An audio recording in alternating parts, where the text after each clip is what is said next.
Hey everyone, this video is being made for anyone that is in the process or hopes to be in the process of interviewing for a sales role within an organization. I would say specifically focusing this conversation on roles that are a closing role.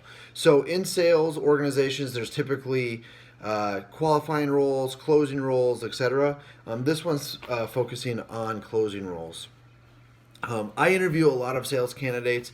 In the last 12 months, I've interviewed over 100, probably closer to 150 if I were to go back and count.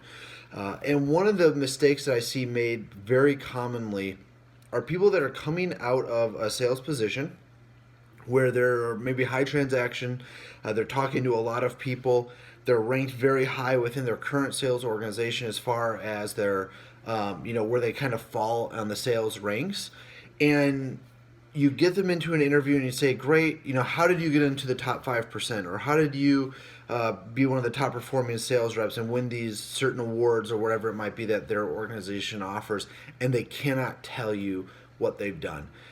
They go back to things like I work hard, or I come into work a little bit early and I stay a little bit late, or I'm just really good on the phone or talking on demos. I build people's trust, but they can't actually describe out, or they don't describe out during the interview, the process of selling. And this is a huge detriment to an interview process, especially for organizations that if you're interviewing that are growing quickly, or maybe they're building out a sales team for the first time.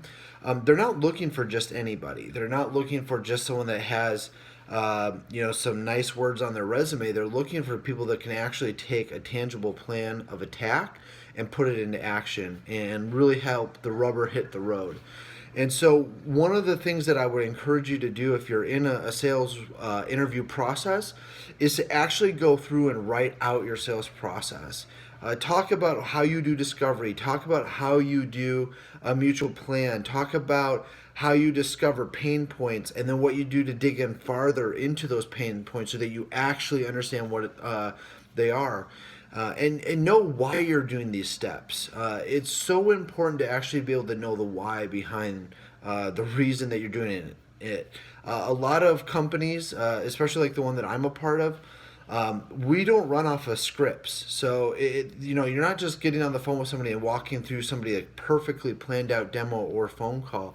And so you have to be able to have a framework in place in order to be successful as a sales representative.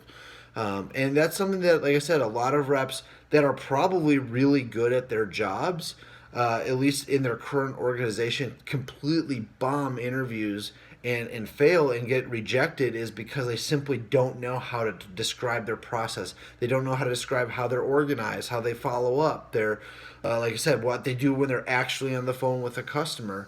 And so if you're preparing for this type of role, I would encourage you as an exercise to go through and actually prepare for yourself. Again, like lay out the steps of your sales process.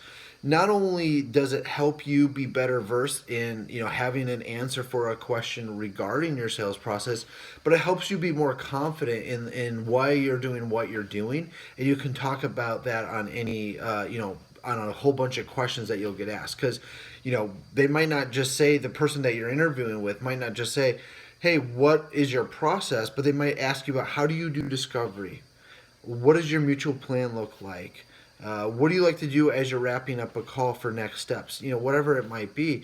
And you need to be able to dive into that specific part of the question and provide a real answer.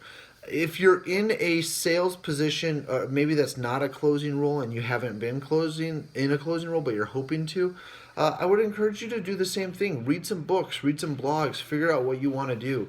There's a tremendous amount of resources on the internet, on YouTube, blogs. Like I said, Sales Hacker has a great blog. I would check it out. You could also read books like Predictable Revenue, and some of these other books that focus on outbound sales and just processes like that. And get into it, get into the weeds, and understand the process. And maybe you're interviewing for your very first sales role, Well, take that knowledge and then prepare yourself so you're ready to go into an interview and actually talk knowledgeably about a specific topic. And you might blow away the person that you're interviewing with, because although you've never been in a sales position, you actually know what you're talking about, at least in theory. So I hope that helps. Like I said, I interview a lot of sales reps, and I see this one area really trip up a lot of really talented people. And so don't let that be you. Know what you're doing, know why you're doing it, have something written out and in place so that you can talk about it without hesitation. I hope that helps, and have a great day.